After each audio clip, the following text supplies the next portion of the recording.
শোভন চট্টোপাধ্যায় ও রত্না চট্টোপাধ্যায়ের বিবাহ বিচ্ছেদের মামলা খারিজ করে দিল আদালত।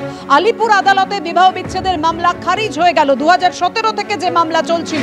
কথা বলবো, আমাদের সঙ্গে রয়েছেন আমাদের প্রতিনিধি সুকান্ত মুখোপাধ্যায়। সুকান্ত, জানাও আমাদের। দেখো, 2017 সালে 13ই নভেম্বর আলিপুর আদালতে শ্রী রত্না চট্টোপাধ্যায়ের বিরুদ্ধে বিবাহ বিচ্ছেদের যে মামলা দায়ের করেছিলেন প্রাক্তন মেয়র শোভন চট্টোপাধ্যায়, দীর্ঘ 8 বছর এই একেবারে এই শুনানি চলার পরে আজকে সেই ভার্ডিক্ট হয়। দুপুর 1:30 নাগাদ সেই অর্ডার দেওয়া হয় আলিপুর আদালতের তরফে, এবং সেখানে শোভন চট্টোপাধ্যায়ের যে বিবাহ বিচ্ছেদের আপিল তিনি যেটা করেছিলেন সেই আপিলকে কিন্তু খারিজ করে দেওয়া হয়েছে।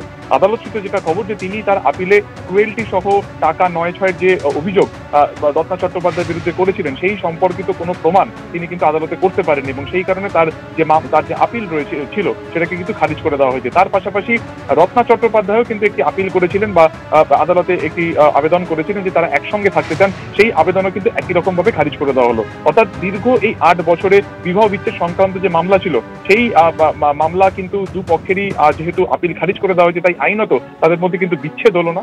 এবং রত্না চট্টোপাধ্যায় এবং তার ছেলে ঋষি চট্টোপাধ্যায় তারা দুজনেই আজকে উপস্থিত ছিলেন, এবং তারা কিন্তু যেটা দাবি করছে যে এই যে আজকে যে অর্ডার দেওয়া হয়েছে আলিপুর আদালতের তরফে সেক্ষেত্রে কিন্তু সত্যেরই জয় হয়েছে, তাদেরই জয় হয়েছে, যদিও এখনো পর্যন্ত শোভন চট্টোপাধ্যায়ের তরফে কোনো প্রতিক্রিয়া কিন্তু আমরা পাইনি। ধন্যবাদ তোমার।